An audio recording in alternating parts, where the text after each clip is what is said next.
Have you guys seen this viral video? Heard of this situation where there was a basketball game taking place and number 33 actually made the winning game shot. Come on, somebody. How many of you know that? That's an amazing feat right there. Like, have you seen this video that this kid at 17 seconds left, he makes the game-winning shot. Right there, it's a little unclear, but he's lifting up his hands. He's shouting, I just scored, I just won. He just got the game-winning shot with 17 seconds left on the clock. It's amazing because the ball was inbound. He grabbed the ball, he ran to the basket, and he scores. Except for this one problem. Number 33 scored on the wrong basket. You can look it up on YouTube.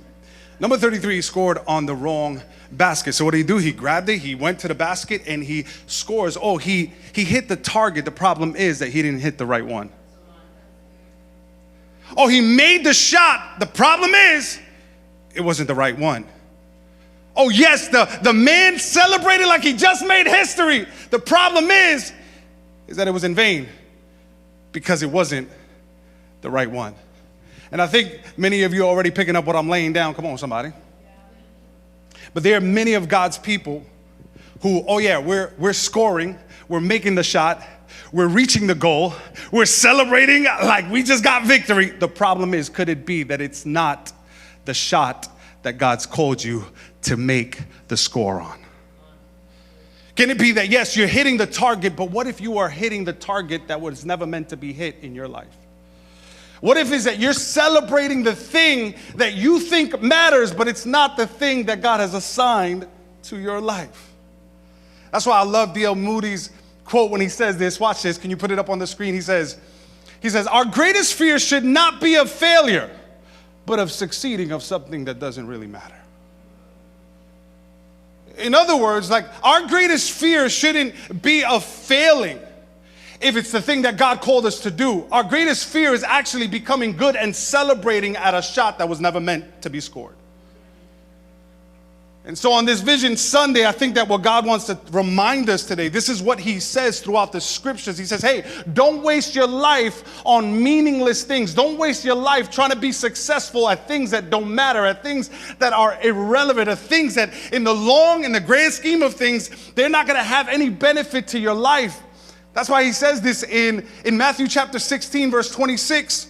He says, for what will it profit a man if he gains the whole world and forfeits his soul? 1 Timothy chapter 6, verse 21. Some of these people have missed the most important thing in life. They don't know God.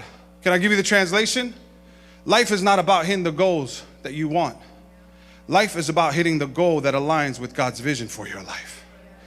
It's not about hitting the perfect shot. It's about aiming at the target that God has designed for your life. I don't know about you, but I don't want to celebrate in vain with things that don't matter. I want to aim for God's vision for my family and hit the target. I want to aim for God's vision for my family, for my finances, for my marriage, for my church, for how to raise these kids. Like, I just want to hit the target that God has set and designed for my life. I don't want to hit the target of success yet miss the mark on being generous. I don't want to hit the target of having a platform but miss the mark on having character. I don't want to hit the target on knowing how to hustle and knowing how to grind, but I still don't know how to serve. I want D.L. Moody's quote to be the cry of my life. God, I don't want to fear failure. What I should fear is becoming successful at something that doesn't ever matter.